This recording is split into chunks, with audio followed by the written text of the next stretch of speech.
మా ప్రియమైన పరలోకపు తండ్రి, ఈ సమయం కొరకు నీకు వందనాలు, కృతజ్ఞతాస్తుతి స్తోత్రాలు. 24 సంవత్సరం అంతా మమ్మల్ని కాచి కాపాడి మీ కృపలో భద్రపరిచి ఈ ఆఖరి మాసము డిసెంబర్ మాసంలోనికి మమ్మల్ని క్షేమంగా ప్రవేశపెట్టినందుకు మీ కృతజ్ఞతాస్తోత్రాలు. యావత్ ప్రపంచమంతా అనేక మంది కోట్లాది క్రైస్తవులు మీ పుట్టుక దినంను వేడుకగా పండుగగా జరుపుకుంటుండగా నీ పిల్లలమైన మేమును నీ బల్ల చుట్టూను చేరి మీ మాటలు వినాలని మేము చేరి ఉన్నాం తండ్రి. అంధకార శక్తులన్నిటినీ యేసుక్రీస్తు పరిశుద్ధ నామములో లయపరచండి. మీ పుట్టుక దినమును గూర్చినటువంటి సంభాషణ మాటలు మేము మాట్లాడుకుంటూ ఉండగా మీ పరిశుద్ధాత్మ అభిషేకము బోధించుచున్న నాకును వింటున్న మా అందరికీ అనుగ్రహించమని ప్రార్థిస్తూ ఉన్నాను. ప్రభువానికి స్తోత్రాలు. కాబట్టి వెళ్ళము, నీ నోటికి తోడయండి, నీవేమి పలుకవలసినది నేను బదులిస్తానని సెలవిచ్చారు తండ్రి. ఈ పుట్టుక దినములోని మర్మములు, రహస్యములు, సంతోషములు, ఆశీర్వాదములు తండ్రి, నీ పుట్టుకలోని గొప్పతనమును నీ కుమార్తెగా, నీ దాసురాలుగా, నీ బిడ్డలతో నేను పంచుకొని ఈ యొక్క క్రిస్మస్లోని సంతోషము, శుభములు మేము కలిసి ఆనందించుటకు సహాయం దయచేయమని యేసుక్రీస్తు యొక్క పరిశుద్ధమైన నామంలో వేడుకొని ప్రార్థిస్తున్నాను పరమ తండ్రి. ఆమేన్.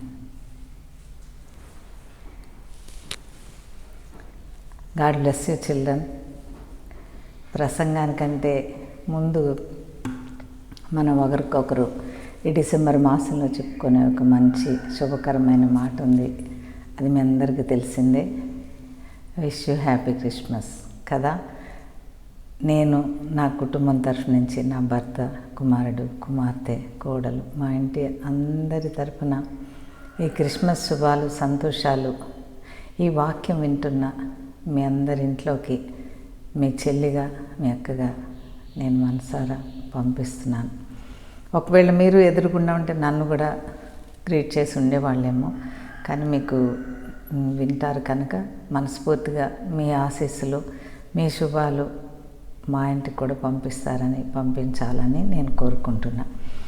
ఈ 2024 తెలియకుండా దొర్లిపోయి జరిగిపోయి మనం డిసెంబర్ మాసంలోకి అడుగుపెట్టినప్పుడు డిసెంబర్ రాగానే ఆ చలి, ఆ చక్కని వాతావరణంలో మనందరికీ గుర్తుకొచ్చే ఒక గొప్ప పండుగ ఏంటి అంటే క్రిస్మస్ కదా. ఆ క్రిస్మస్ గురించి ఎంత మాట్లాడినా తక్కువే,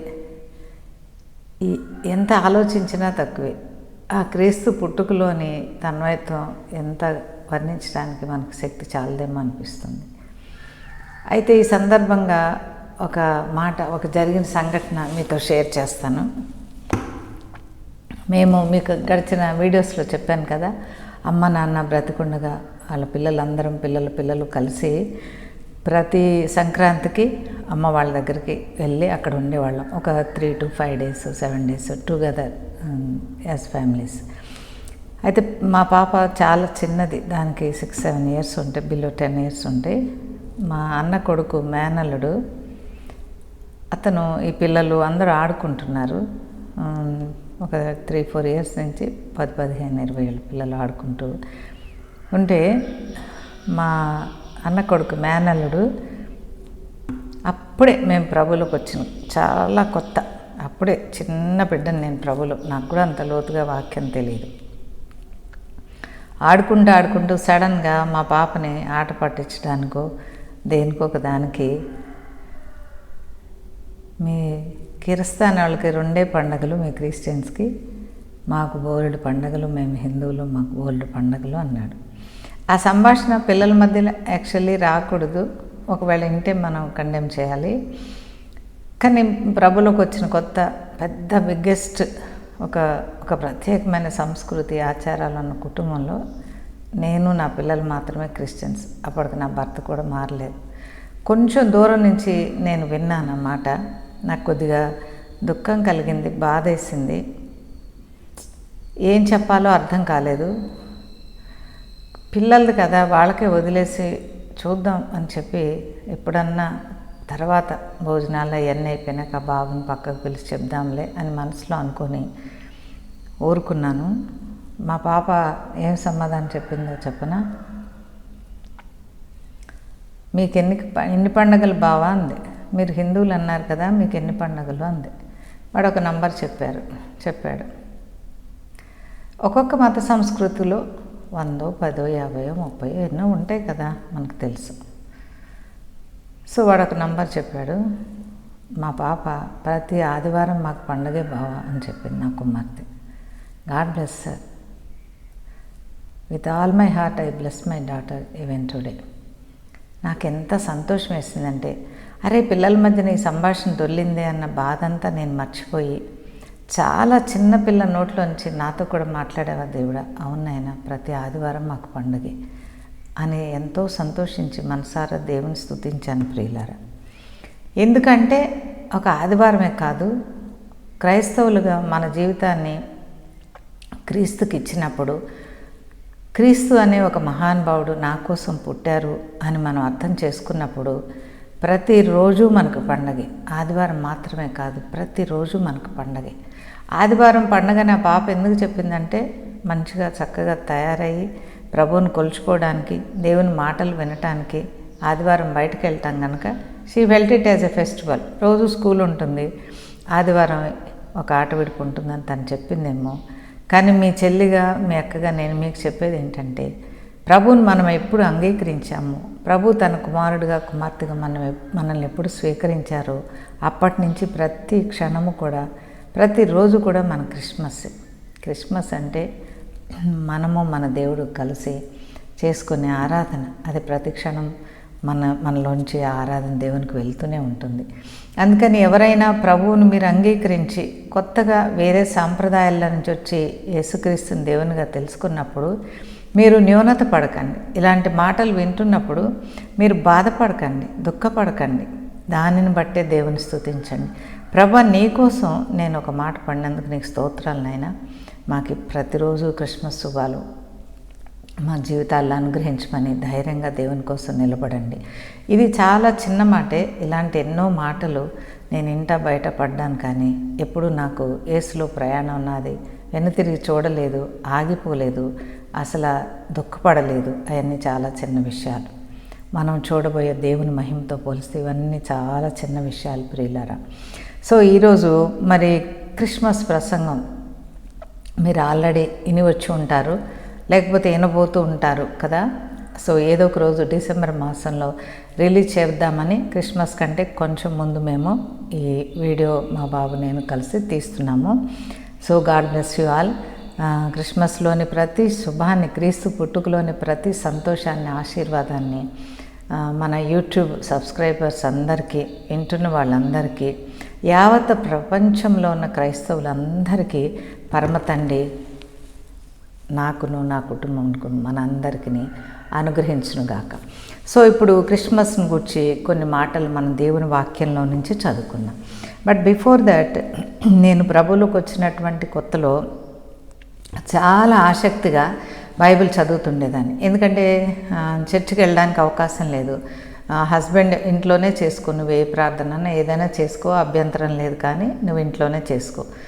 ముసుగులు వేసుకోవటం, బొట్లు తీసేయడం, మాటికి చర్చికి వెళ్ళడం ఇలాంటివి చేస్తే మాత్రం నాకు కుదరదు అని నా భర్త అన్నారు. సో దానిని బట్టి నేను ఇంట్లోనే ఉండి నేను దేవుణ్ణి ఎక్కువగా ప్రార్థించుకుంటూ ఒక బైబిల్ కొనుక్కొని వాక్యాన్ని ధ్యానిస్తూ ఉన్నప్పుడు నాకు దేవుడు తెలియచేసిన అంశాలు ఈరోజు మీతో షేర్ చేస్తాను. అయితే నేను కొంచెం ఎవరైనా పరిచయం అయితే ఇంకా ఎక్కువ వాక్యం నేర్చుకోవాలి, ఇంకా లోతుగా తెలుసుకోవాలి అని చెప్పి కొన్ని ప్రశ్నలు వేస్తూ ఉండేదాన్ని. ఆ సందర్భంలోనే ఒక వ్యక్తితో నేను అడిగిన మాట, యేసుక్రీస్తు 25 డిసెంబర్ పుట్టారని ఎక్కడైనా ఉందా అండి బైబిల్లో అన్నాను. ఎక్కడ ఉంది అని అడిగాను అనమాట. అంటే అది వ్యతిరేక భావంతో అడగలేదు. నేను వాక్యం చదువుతున్నప్పుడు ఎక్కడైనా ఆ మాట మిస్ అయిందేమో, డిసెంబర్ 25 ప్రభు పుట్టారు అని చెప్పి. ఇప్పుడు నా బర్త్డే ఎప్పుడంటే నేను చెప్పగలను, May 18th is my birthday. అలాగే పుట్టిన ప్రతి మనిషికి ఈరోజు పుట్టారు అని ఉంటుంది తప్పకుండా. సో అట్లా యేసుప్రభు పుట్టింది ఈ గ్రంథంలో రాసే ఉంటుంది, అది తెలుసుకుందాము అని చెప్పి నేను అడిగాను అనమాట. అడిగితే ఆ విన్న మనిషి ఎలా అర్థం చేసుకున్నాడో నాకు తెలియదు, కానీ ఇప్పుడు డిసెంబర్ 25 అని బైబిల్ లేకపోతే ఏంటి, ఏదో ఒక రోజు ఆయన పుట్టాడు కదా, ఆ రోజు సెలబ్రేట్ చేసుకుంటే ఏం పోయింది, డిసెంబర్ 25 చేసుకుంటే తప్పేముంది అన్నారు. లేదయ్యా, నేను తప్పు కోసం ఒప్పు కోసం చెప్పలేదు, ఆ ఇన్ఫర్మేషన్ బైబిల్లో ఉందా అని అడిగాను, అంతే. డిసెంబర్ 25 చేసుకుంటున్నాం మనందరం, అది పెద్దలు నిర్ణయించారేమో, నాకు దాని గురించి ఎక్కువ తెలియదు. కానీ నేను భావించేది ఏంటంటే, ప్రభు నాతో మాట్లాడిన ప్రతిసారి ఆ సంతోషం చెప్పలేనంత సంతోషంగా అనిపిస్తుంది. దాన్ని నేను ఒక క్రిస్మస్లో మీరు ఎంత ఎంజాయ్ చేస్తారో అలా నేను ప్రభు మాట్లాడిన ప్రతిసారి ప్రభులో సంతోషిస్తూ ముందుకు సాగుతాను. నిజంగానే తప్పలేదు ఏదో ఒక రోజు సెలబ్రేట్ చేసుకోవడం. కానీ అయితే మీరు ఒక్కసారి గూగుల్లో బాగా ఇన్ఫర్మేటివ్గా ఉంటుంది కదా, మీ అందరికీ అలవాటు ఉంటుంది. ఒకసారి గూగుల్లో 25 సెప్టెంబర్ ఇంకెవరైనా మత పెద్దలు కానీ లేకపోతే ఒక హిస్టారికల్ పర్సన్స్ కానీ ఎవరైనా పుట్టుక దినం ఉందేమో మీరు చూడండి, తప్పకుండా చూడండి. సో 25థే పుట్టాడా అనేది నాకు ఇప్పటికీ తెలియదు. కానీ ఒకవేళ ఇంట్రెస్ట్ ఉండి పాత నిబంధనలో కొత్త నిబంధనలో ప్రభువుని కలిగి మనం ఆ హిబ్రూ భాషలోని లోతులు తెలుసుకొని మనం క్యాలిక్యులేట్ చేసుకుంటే తప్పకుండా ఒక పుట్టుక దినాన్ని దేవుడు మనకు చూపిస్తారు అని మాత్రం నేను అనుకుంటున్నా. అంత ఇంట్రెస్ట్ ఉండి మనం ఆ వాక్యాలు ధ్యానించగలిగితే సంతోషం. లేకపోయినా డిసెంబర్ 25 సెలబ్రేట్ చేసుకున్న మాలాన తప్పేమీ లేదు. అది మనం ఒక యావత్ సార్వత్రిక ప్రపంచంగా ఒక రోజు పెట్టుకొని ఆ రోజుని గ్రీట్ చేసుకోవడం, లేదంటే యేసుక్రీస్తుని తెలియని వారికి చెప్పడం, యేసుని మరి ఎక్కువగా ఆరాధించడం, ఆయన జన్మదినాన్ని జ్ఞాపకం చేసుకొని స్తుతించడంలో ఎలాంటి తప్పు లేదు. ఈ క్రిస్మస్లో మేము కూడా పాలు పొందుతున్నాం. సో ఈ మత్తయి సువార్తలోని కొన్ని మాటలు మనం చదువుకుందాం. నాకు తెలిసినంతలో, నాకు నాలెడ్జ్ ఉన్నంతలో యేసుక్రీస్తు అని ఆయన పుడతాడు అని యేసు పుట్టకముందు ఎన్నో వేల సంవత్సరాల ముందే ప్రవచనం ద్వారా ఈ దైవ గ్రంథంలో చెప్పబడింది. అంతేకాదు యేసు పుట్టిన తర్వాత చాలా కాలం జీవించలేదు, కానీ జస్ట్ చాలా యవ్వనస్తుడుగా ఉన్నప్పుడే 33.5 ఇయర్స్కే ప్రభు చనిపోయారు మనకు తెలుసు. కానీ ఇవాళ ఆ ప్రభుని ప్రపంచంలో ప్రతి పట్టణంలో ప్రతి గ్రామంలో కొంతమంది క్రైస్తవులు ఉన్నారు ప్రియులారా. దాన్ని బట్టి మనసారా నేను దేవుణ్ణి స్తుతిస్తున్నాను. ఒకవేళ 100 ఏళ్ళు బతికి ఒక హిస్టరీ క్రియేట్ చేశారు అన్నట్టు కాదు, 33.5 ఇయర్స్ బ్రతికి హీ క్రియేటెడ్ హిస్టరీ. ఎందుకు నేను ఈ మాట చెప్తున్నానంటే, యేసుక్రీస్తు పుట్టుకలో ఒక ప్రత్యేకత ఉంది. ఆయన కారణ జన్ముడు, అంటే ఆయన జన్మకి ఒక కారణం ఉంది. అందుకనే ఆయన పుట్టక ముందే ఈ విధంగా ఇక్కడ పలానా చోట యేసుక్రీస్తు పుడతారని చెప్పారు. అంతేకాదు ఈ ప్రదేశాలు తిరుగుతారు అని ఆయన జీవిత చరిత్ర రాయబడి ఉంది. ఆయన ఎలా చనిపోతారో రాయబడి ఉంది. అంతేకాదు ఆయన తిరిగి వస్తాడు అని రాయబడింది. మరి అలాంటప్పుడు చెప్పండి, యేసుక్రీస్తు కారణ జన్ముడు కాదా? తప్పనిసరిగా కారణ జన్ముడే. ఇప్పుడు మీకు ఒక మాట మత్తయి సువార్తలోంచి నేను చూపించాలని కోరుకుంటున్నాను. మత్తయి సువార్త 1వ అధ్యాయము 1వ వచనం నుంచి 17 వచనాల వరకు మీరు ఖాళీగా ఉన్నప్పుడు చదువుకోండి, సరేనా? నేను అక్కడక్కడ చదువుతాను. 6వ వచనం చదువుతున్నాను. యెష్షయి రాజైన దావీదును కనెను, ఊరియా భారీగా ఉండిన ఆమె యందు దావీదు సొలొమోనును కనెను. దావీదు సొలొమోనును కనెను ఉంది. సొలొమోను రెహబామును కనెను. రెహబాము అబీయాను కనెను. అబీయా ఆపానును కనెను. మీరు ఆ 17 వచనం దాకా చూసినట్లయితే ఆయన ఇతన్ని కన్నాడు, ఆయన ఇతన్ని కన్నాడు. కనెను కనెను కనెను అని రాసుకుంటూ రాబడి ఉంటుంది. 17వ వచనం చూడండి, 16వ వచనం చూడండి. మత్తయి సువార్త 1వ అధ్యాయం 16వ వచనం. యాకోబు మరియా భర్త అయిన యోసేపును కనెను, ఆమె యందు క్రీస్తు అనబడిన యేసు పుట్టెను. దేవుని స్తుతిద్దామా? యేసు పుట్టాడు. యేసుని ఎవరో కనాలి అంటే కనబడలేదు ప్రియులారా. What a great festival Christmas is, understand. మిగతా పై వచనాలంతట్లో కనెను కనెను అంది. నేను 2 పిల్లల్ని కని పెంచుకున్నాను. అలాగే తల్లిదండ్రులైన మీరు ఒకళ్ళో 2 3 10 మందో మీకు ఇష్ట ప్రకారం కని పెంచుకుంటారు. యేసుక్రీస్తు అలా కాదు, ఆయనే పుట్టాడు. He was born with a purpose. Hallelujah. మరి క్రిస్మస్ని గురించి తేలికగా మాట్లాడతారు కదా కొంతమంది. ఇప్పుడైనా మీరు అర్థం చేసుకోండి. యేసు ఆయన నీ నిమిత్తం నా నిమిత్తం మనల్ని ఉద్ధరించడానికి తండ్రి అయిన దేవుని ద్వారా ఒక ప్రసాదంగా మనకి భూలోకంలోకి ఇవ్వబడ్డాడని నేను ఈ వాక్యం చదవడం ద్వారా నేర్చుకున్నాను. ఆయన ఇవ్వబడ్డాడు, హీ వాజ్ గివెన్. ఆయనే పుట్టారు, ఆయనకు అవసరం లేదు ఈ లోకంలో పుట్టాలి పెరగాలన్నట్టు. ఆయన పరలోక నివాసి, పరిశుద్ధుడు పరిశుద్ధుడు పరిశుద్ధుడు అని దేవదూతలతో కొనియాడబడుతున్న ఆ మహాశక్తి, ఆ మహావ్యక్తి మన మధ్య, పాపులమైన మన మధ్య పుట్టాల్సిన అవసరం లేదు ప్రియులారా. కానీ ఆయన ఇష్టపూర్వకంగా మన పాపాన్ని క్షమించడం కోసం, మన పాపాలు తుడిచివేసి మనం విడనాడినటువంటి పరలోక ప్యారడైజ్ లాస్ట్, మనం పోగొట్టుకున్నటువంటి ఆ సంతోషాన్ని, ఆ పరలోక రాజ్యాన్ని తిరిగి ఇవ్వటానికి ఆయన ఈ భూమి మీద ఒక పర్పస్తో పుట్టాడని మనం ఈ వాక్యం ద్వారా తెలుసుకోవచ్చు. అలాగే ఈ మధ్యన నేను అప్పుడప్పుడు వింటూ ఉన్నాను, నాకు చాలా బాధ కూడా అనిపించింది. ఏంటంటే వాళ్ళు శవాన్ని పూజిస్తారు, కొయ్య మీద కొట్టబడి ఆయనే లేవలేదు, ఆ శవం వీళ్ళకేం చేస్తుందంటారు. ఆ మాటకు వస్తే మనలో, మన దేశంలో లేదంటే ఇంకా అనేక చోట్ల మీరు ఎవరిని పూజిస్తున్నారో వాళ్ళు బతికున్న వాళ్ళని పూజిస్తున్నారా? అందరు చనిపోయిన వాళ్ళని పూజిస్తున్నారు, అవునా కాదా? అందరు చనిపోయిన దాన్ని, ప్రాణం లేని దాన్ని పూజిస్తారు కదా. మహా అంటే ఎవరైనా బాబా అట్లా అంటే కాళ్ళకి మనుషులుగా, మనలాంటి మనుషులుగా మనకు ఆయన ద్వారా ఏదో మేలు జరిగిందని పాదాలకు నమస్కరిస్తాం. కానీ మనం పూజ ఎవరికి చేస్తున్నాం మరి? కానీ యేసుప్రభుని ఎందుకు అంటున్నారు ఒకసారి అనేవాళ్ళు బాగా ఆలోచించుకోండి. డెడ్ గాడ్ అంటున్నాడు కదా. అవును, యేసుక్రీస్తు చనిపోయాడు. కారణం ఏంటంటే నువ్వు చేసిన పాపం, నేను చేసిన పాపం ఆయనకు ఆ మరణాన్ని కలిగించింది. ఆయన ఇష్టపూర్వకంగా చనిపోయాడు. ఆయన ఎవరు చంపలేరు. ఆయన చంపేటట్టయితే హేరోదు ఎప్పుడో చంపేసేవాడు. అర్థమైందా పిల్లలు? ఆయన పుట్టడానికి ఆయనే కారణం, ఆయన చనిపోవడానికి కూడా కారణం ఆయనే. ఆయన ఇష్టపూర్వకంగా చనిపోయాడు, ఆయన ఇష్టపూర్వకంగా తిరిగి రాబోతున్నాడు. ఈ విషయాలు నువ్వు నమ్మినప్పుడు ఆ విషయంలో నీకు పాలిభాగం ఉంటుంది. అంతేగాని ఏమి బైబిల్ తెలియకుండా, ఒక ఆత్మలో విశ్వాసం లేకుండా క్రీస్తు గురించి మాట్లాడే హక్కు కానీ, విమర్శించి చెడ్డగా మాటలు పలికేటువంటి ఆ సాంప్రదాయం తప్పు తప్పు తప్పు అని నేను చెప్తున్నాను. అలాంటి అలవాటు ఉన్నవాళ్ళు మానుకోండి. మీకు ఇష్టమైన వేడుకలు, పండుగలు చేసుకోండి. మీకు ఇష్టమైన మత సిద్ధాంతాలు ఫాలో కండి. Doesn't matter. యావత్ ప్రపంచం అంతటా వేడుకగా, పండుగగా చేసుకునే క్రిస్మస్ను కానీ, లేదా ఆయన నా తండ్రి నా పాపాన్ని తీసేశాడు అని మనస్ఫూర్తిగా, ఆత్మపూర్తిగా ఆరాధించే క్రైస్తవులను కానీ అనే హక్కు కానీ, హింసించే హక్కు కానీ ఎవరికి లేదు.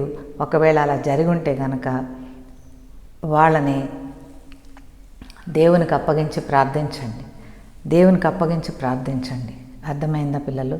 క్రైస్తవులారా, ఎక్కడ ఏది దుందుడుకు మాటలు, ప్రవర్తనలు మనకొద్దు. మనల్ని దేవుడు అందుకోసం పుట్టించలేదు. యేసుక్రీస్తు ఒక్కడే కారణ జన్ముడు అని మనం అనుకోవడానికి లేదు. ఆయన మనం అంగీకరించి మన పాపాన్ని ఒప్పుకొని విడిచిపెడితే మన జన్మలో కూడా ఆయన చిత్తం చేస్తాడు. మన జన్మకు కూడా ఒక అర్థాన్ని, అంతరార్థాన్ని ఇవ్వగలిగినటువంటి దేవుడు మన యేసయ్య. అర్థమైందా? ఆయన పుట్టాడు ప్రియులారా. ఈ మాట పుట్టెను అనే మాట 16వ వచనంలో మీరు అండర్లైన్ చేసుకొని పెట్టుకోండి. ఇంకొక మాట మత్తయి సువార్త 1వ అధ్యాయము 18వ వచనం నేను ఇంగ్లీష్లో చదువుతున్నాను.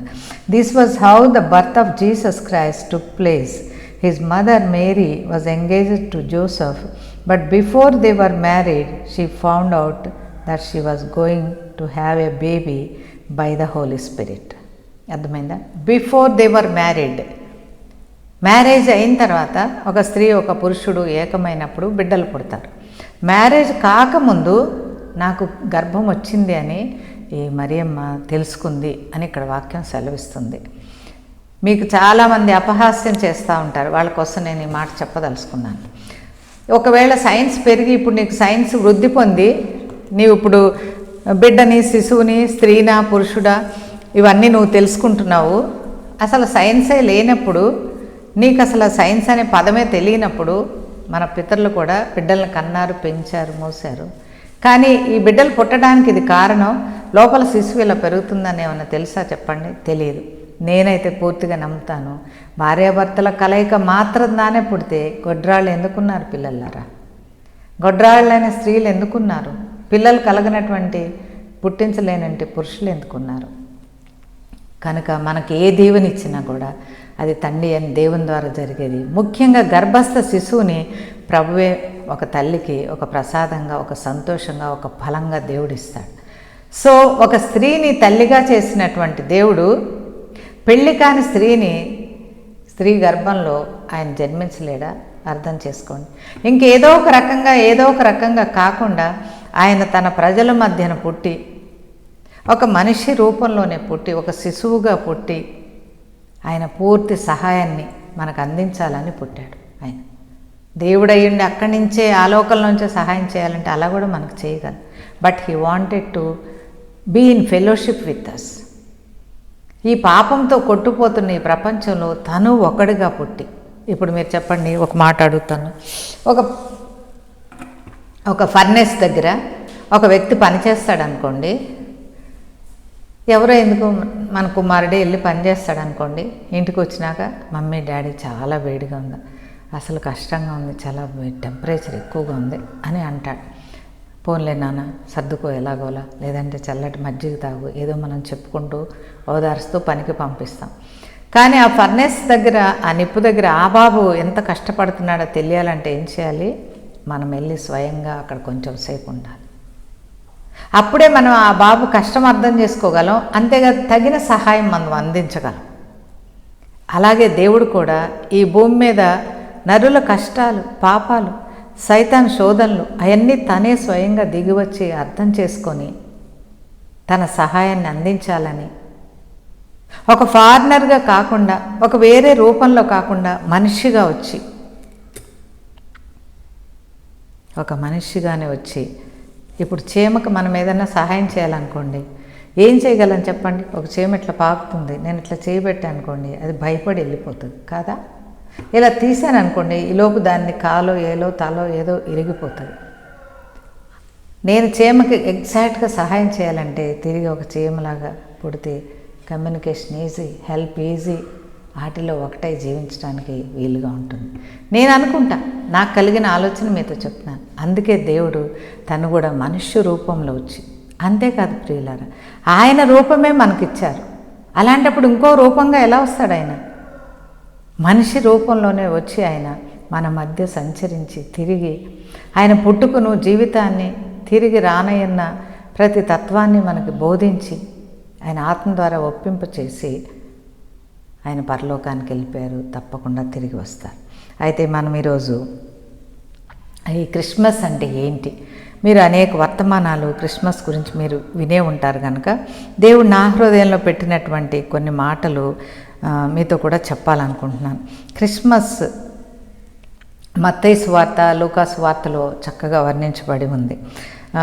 మత్తయి సువార్తలోనే 2వ అధ్యాయము 1వ వచనం, రాజైన హేరోదు దినముల యందు యూదయా దేశపు బెత్లెహేములో యేసు పుట్టిన పిమ్మట ఇదిగో తూర్పు దేశపు జ్ఞానులు యెరూషలేమునకు వచ్చి.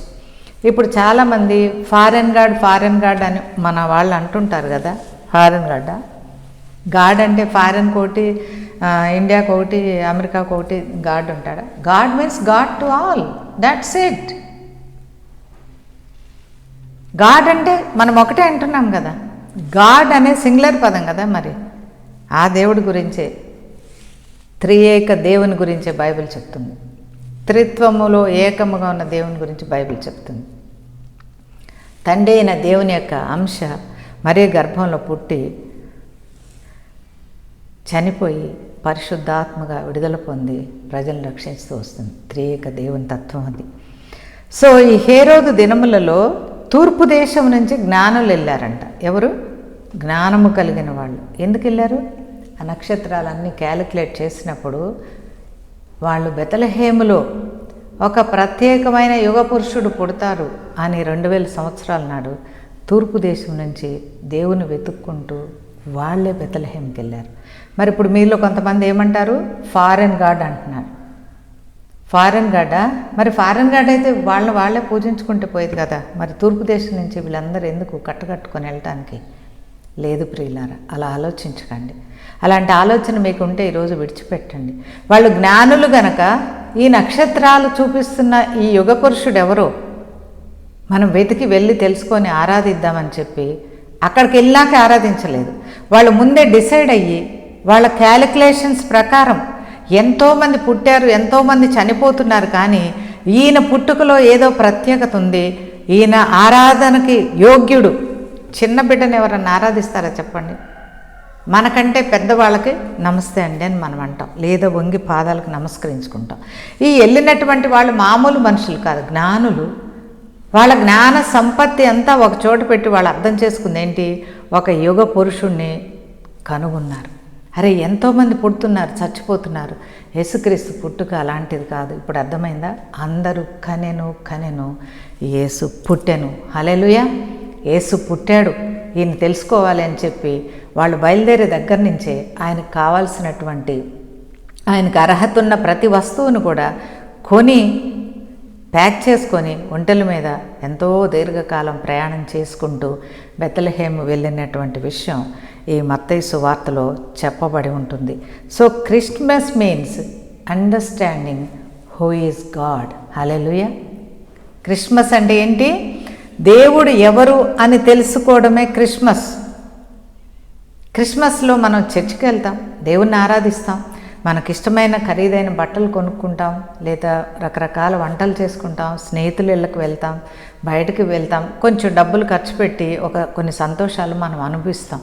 అది చాలా సంతోషకరమైన విషయం, మంచి విషయం, ఐ అప్రిషియేట్. కానీ క్రిస్మస్లో నీకు నిజ దేవుడు ఎవరో తెలుసుకోవడం, సెలబ్రేట్ చేసుకోవడం, అది నిజమైన క్రిస్మస్. నీకు నిజంగా దేవుడు ఎవరో అని తెలుసుకోకుండా, నీకు దైవికమైన జ్ఞానంతో నీవు దేవుణ్ణి వెతుక్కోకుండా ఈ ఆచారాలన్నీ చేస్తే కనుక ఆ క్రిస్మస్ ఆ రోజు మటుకే ప్రియులరా. నువ్వు దేవుడు ఎవరో తెలుసుకొని దేవుణ్ణి ఆరాధించి నిజ దేవుణ్ణి మిగతా సెలబ్రేషన్స్ అన్నీ చేసుకుంటే ఆ క్రిస్మస్ ఎప్పటికీ ఉండిపోతుందని నేను మీకు మీ సోదరుగా నేను మీకు తెలియజేస్తున్నాను. Christmas means they travel towards Jerusalem.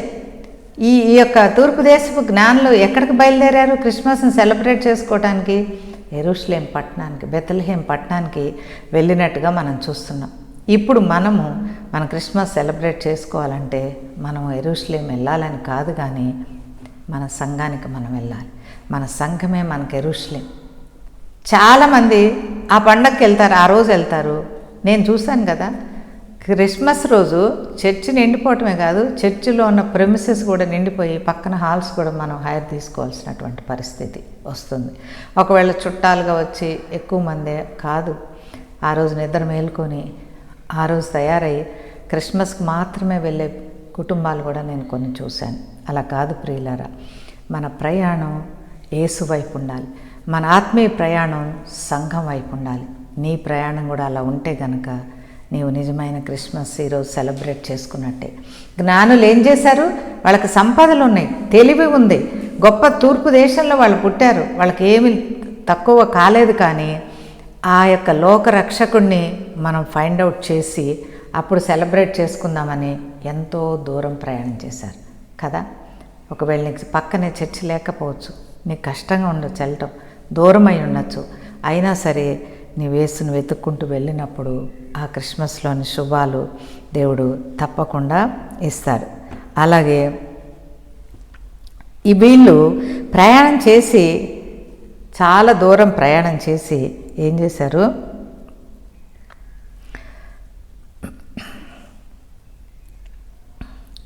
యూదుల రాజుగా పుట్టినవాడు ఎక్కడ ఉన్నాడు అని చెప్పి హేరోదు సంస్థానంలో ఉన్న వాళ్ళని అడిగారనమాట. యూదుల రాజు ఎక్కడ అని చెప్పి వాళ్ళు ప్రయాణం చేశారు. Maybe they missed. ఆ స్టార్ని చూసుకుంటూ నడిచారు. ఆ స్టార్ ఎక్కడన్నా మబ్బుల్లో పడి చలి దేశాల్లో కనపడకుండా కిందకి వెళ్ళిందో, ఎందుకు అడిగారో తెలీదు. ఒకవేళ ఆ నైట్ అక్కడ రెస్ట్ తీసుకున్నారేమో తెలీదు. ఇంకొకటి ఏంటి అంటే, హేరోదు రాజు కదా, వీళ్ళు ముందే యేసుక్రీస్తుని ఒక ప్రజలను ఏలబోయేటువంటి రాజుగా గుర్తించారు. హల్లెలూయా!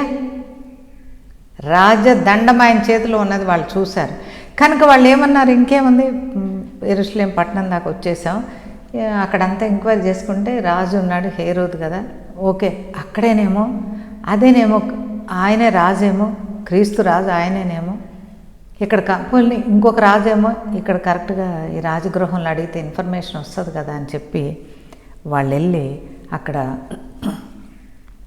మత్తయి సువార్త 2వ అధ్యాయం, యూదుల రాజుగా పుట్టినవాడు ఎక్కడ ఉన్నాడు? తూర్పు దిక్కున మేము ఆయన నక్షత్రం చూచి ఆయనను పూజింపవచ్చితిమి అని చెప్పారు. మనకు తెలుసు తర్వాత జరిగిన సంఘటన. సో క్రిస్మస్ అంటే ఏంటి? Christmas means to enquire at the right place. Hallelujah. మనకి క్రైస్తవులుగా ఎన్నో సమస్యలు వస్తుంటాయి. క్రీస్తును వెంబడించి వెతుక్కుంటూ నీవు ఒక విశ్వాస యాత్ర మొదలుపెట్టినప్పుడు నీకు కొన్ని సమస్యలు వస్తాయి. వాటిని తీసుకెళ్ళి ఎవరికి చెప్పకూడదో వాళ్ళకి చెప్పి అవస్థలు పడే కంటే ఎంక్వైర్ ఎట్ రైట్ ప్లేస్. వీళ్ళు జ్ఞానులైనా కూడా పిల్లలు ఇక్కడ తప్పిపోయి రాంగ్ ప్లేస్లో ఎంక్వైరీ చేశారు. దాని మూలాన భయంకరమైన రక్తపాతం జరిగింది. చూసారా? అక్కడి దాకా వచ్చేసారు. ఎంతో వేరే దేశం నుంచి ఎత్తుక్కుంటూ దేవుని వచ్చి ఇంకా 5-6 కిలోమీటర్లోకి వచ్చి యేసును ముట్టుకునే టైంకి ఈ సైతాను వీళ్ళని దొంగిలించేసినట్టుగా చూస్తున్నాం. ప్రభునందు ప్రియమైన బిడ్డలారా, చిన్న చిన్న షార్ట్ కమింగ్స్. యేసును నువ్వు కనుక్కొని ఆరాధించి మనసారా నీవు దేవుని మాట్లాడేటువంటి సమయంలో సడన్గా అపవిత్రాత్మ పనిచేసి నీ విశ్వాస జీవితాన్ని లాగేస్తుందేమో. జాగ్రత్త. Never enquire at wrong place. యేసును గురించి నువ్వు తెలుసుకోవాలన్నా, లేకపోతే నీ జీవితంలో యేసుక్రీస్తు యొక్క చిత్తం తెలుసుకోవాలన్నా కూడా enquire at right place, that is holy place, church or holy spirit. ఆ తర్వాత Christmas means walking in holy spirit. చూడండి, ఇంగ్లీషు తెలుగు ఇంగ్లీషు చదవాల్సి వస్తుంది. ఎందుకంటే ట్రాన్స్లేషన్లో కొన్ని చిన్న ఇబ్బందులు మూలాన అట్లా జరుగుతుంది. క్రిస్మస్ అంటే ఏంటి అంటే పరిశుద్ధాత్మలో మనం వెతుక్కుంటూ నడుచుకుంటూ వెళ్ళటం క్రిస్మస్ అంటారు. ఇప్పటిదాకా మీకు కొన్ని మాటలు చెప్పాను కదా. క్రిస్మస్ అంటే మీరేమనుకుంటున్నారు? నాకు కూడా ఒక మెసేజ్ చేయండి. క్రిస్మస్ అంటే దాని అర్థం ఏంటి చెప్పండి. ప్రభు ఏం చెప్పారు? వెతుకుడి నేను దొరుకుతానని చెప్పాడు. మనకి రెడీగా రాదు. క్రైస్తవం అనేది, విశ్వాసం అనేది జస్ట్ రెడీగా మనకు రాదు. కానీ మనం వెతుక్కుంటూ దేవుని వైపు మనం ప్రయాణం చేసినప్పుడు క్రిస్మస్లోని సంతోషాన్ని, శుభాన్ని మనం కరెక్ట్గా గ్రహించిన వాళ్ళమై అవుతాము. అలాగే క్రిస్మస్ అంటే ఇంకొక మాట చెప్తాను. క్రిస్మస్ అంటే 2వ అధ్యాయము, మత్తయి సువార్త 2వ అధ్యాయము 10-11 వచనాలు. వారు ఆ నక్షత్రమును చూచి అత్యానంద భరితులై ఇంటిలోనికి వచ్చి తల్లి అయిన మరియను ఆ శిశువును చూచి సాగిలపడి ఆయనను పూజించి తమ పెట్టెలు విప్పి బంగారమును, సామ్రాణిని, బోళమును కానుకలుగా ఆయనకు సమర్పించిరి. చూసారా? క్రిస్మస్ అంటే ఏంటి అంటే టు వర్షిప్ జీసస్. ఆయన దేనికి అర్హుడో. మన దగ్గర కొన్ని వస్తువులు ఉంటాయి కదా, వాటిల్లో మనకిష్టమైనది ఇస్తాం. మన దగ్గర కొంత బ్యాలెన్స్ ఉంటుంది, బ్యాంక్ బ్యాలెన్స్. వాటిల్లో మనకు వీలైనది ఇస్తాం. అది కాదు ప్రియులారా. ఆయన ఎవరో నువ్వు గమనించి ఇవ్వాలి. వీళ్ళు ఏమిచ్చారు? ఆయన ఎలా చనిపోతాడో, ఎలా తన ప్రజల్ని ఏల్తాడో, ఎలా తిరిగి వస్తాడో అవన్నీ గ్రహించి ఆయనకి కానుకలు ఇచ్చినట్లుగా మనం చూస్తున్నాం. సో ఇక్కడ ఎవరున్నారు? మరియ ఉంది అని రాసింది. బహుశా యోసేపు కూడా ఉండవచ్చు. ఆవిడ దగ్గర ఇంకా ఎంతోమంది ఉండొచ్చు. కానీ వాళ్ళు ఏం చేశారు? ఇంత దూర ప్రయాణం చేసి ఆయనకి మోకరిల్లి ఆయనకు కానుకలు ఇచ్చిరేనుంది. మరి యేసుక్రీస్తుని కన్నా తల్లి ఇంకా గొప్పది కదా, కాదా? యేసుక్రీస్తు చిన్నవాడే, కానీ యేసుక్రీస్తుని కన్నా తల్లి ఇంకా చాలా గొప్పది. ఆయన ఎన్నో నిందలు, అవమానాలు పడి ఆ గర్భం మోసి కష్టపడి ఆ బిడ్డను కని పెంచుకొని ఉంటుంది. చూస్తే ఇద్దరిలో ఎవరిని ఆరాధించాలి అంటే యేసుక్రీస్తు తల్లిని ఆరాధించాలి. నిజంగా ఆవిడ ఈ జ్ఞానుల కంటే వయసులో పెద్దది, పెద్ద ప్రత్యేకమైన కుమారుని కంది కదా. కానీ ఇక్కడే మనం ఫెయిల్ అవుతాం. ఎవరిని ఆరాధించాలో తెలుసుకోవటం చాలా మంచి విషయం. అది నిజమైన క్రిస్మస్. మనం చర్చికి వెళ్ళి చాలా బాగా ప్రసంగం చేసిన మనిషిని మెచ్చుకుంటాం, లేకపోతే ఇంకేదనో ఆరాధన, మనకు ఆరాధన కేంద్రం వేరేగా ఉంటుంది చర్చికి వెళ్ళినప్పుడు. కాదు ప్రియులారు, మన ఆరాధనకు కేంద్రం యేసయ్య. వీళ్ళు చుట్టూ ఉన్న పెద్దవాళ్ళందరినీ చూడలేదు, కానీ వాళ్ళు తెచ్చిన కానుకలు ఆయనకు సమర్పించారండి. ఎవరికి? క్రీస్తుకు సమర్పించారు. అంతేకాదు ఎవరిని ఆరాధించారనంది? ఆయనను ఆరాధించరేనంది.